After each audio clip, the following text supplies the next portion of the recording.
Amen po?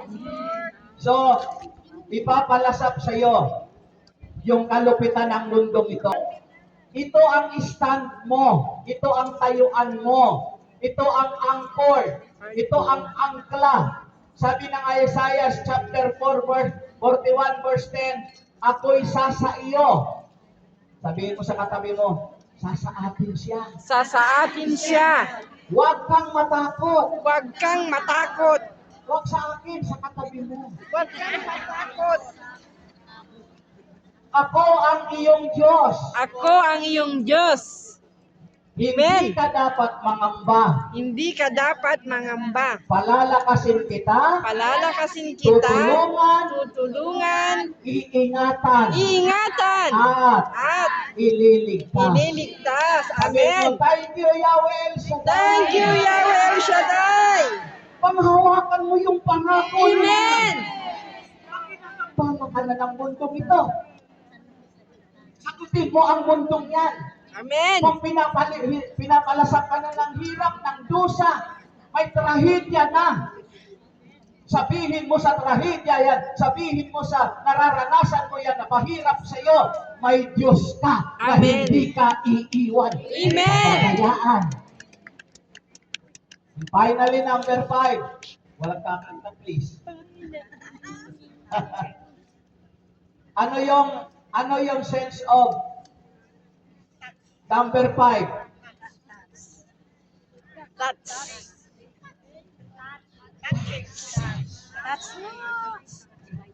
Pati bata, pabulong na lang. Okay? At ipapadama sa iyo ng mundong ito na aping-api ka. Kaya, di ba? Lagi kang may self. pity. May self-pity ka palagi. Amen. Kasi ipinapadama Pity. sa iyo, natatouch ka na parang aping-api ka. But if you are anchored in hope, ito ulit.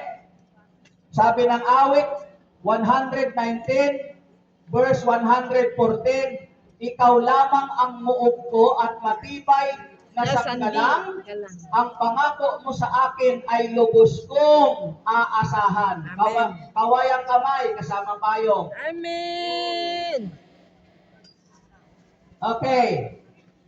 Ang mga mananampalatayang nanganganlong sa Diyos, nakaangkla, nanganganlong sa Diyos. Taas kamay ang mananampalatayang nanganganlong sa Diyos, ay magkakaroon ng matatag na pag-asa. Amen. Ngayon at sa hinaharap. Amen. Sabihin nyo hinaharap. Hinaharap. Hindi harapan. Hinaharap. Sa darating, sa future, sa kasalukuyan. Amen. Ang pag-asa ng Kristiyano ay hindi isang panandalian lamang. Amen. Kundi ito ay isang matatag, maaasahang angkla para sa ating buhay. Amen. Nandyan pa ba kayo? Amen. A universal hope. The second Sunday of Advent. Ngayong araw na ito, it is a universal hope. Universal hope. Amen po? Amen. Is the completion of God's promises, which bring a message of hope and rejoicing for all people, sa lahat ng tao. Ito ang kukumpleto sa araw na ito sa mga pangako ng Diyos, kaya humanda na kayo sa 37 na prayer request nyo. Umasa ka! Umasa ka! Iangkla mo ang pag-asa na lahat yan, answered prayer tayo. Tayong lahat. Father God, we thank you so much for the great day, the time, and the hope, Father God. Ito ay ang kumukumpleto sa pangako mo, O Diyos, na magdadala ng mensahe ng pag-asa at kagalakan para sa lahat ng tao. Amen.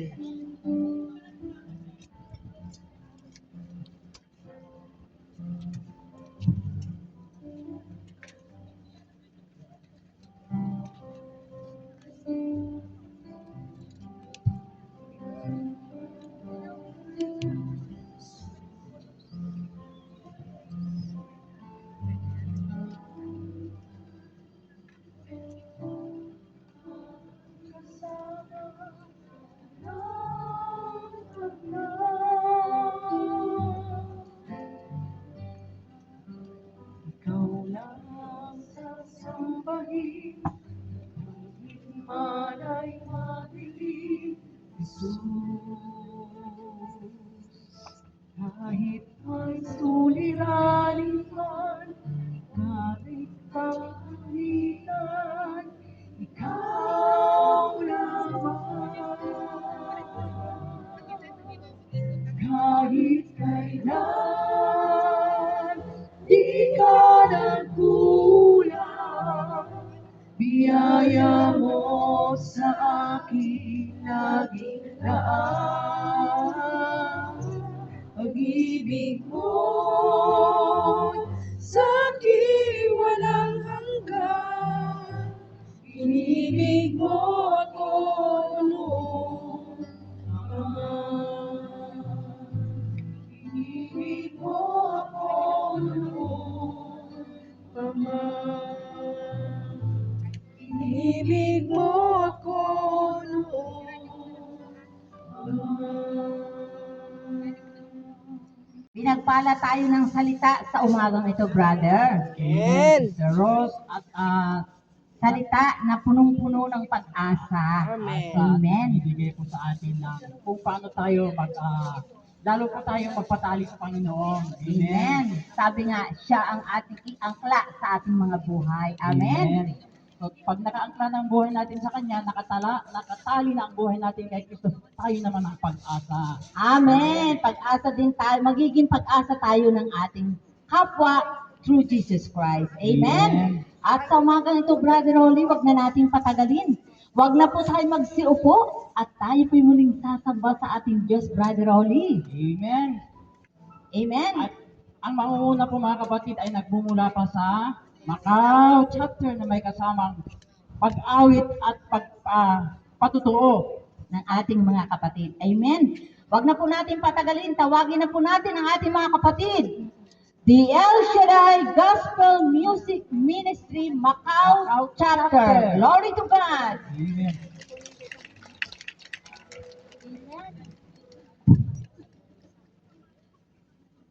Amen. Glory to God. Glory to Christ Jesus. Amen. Mabiyayang araw po, Yahweh El Shaddai. Mabiyayang araw po, Brother Mike. Mabiyayang araw po, Sister Belen. Brother Doc Franklin. Brother Rene. Sister Carrie.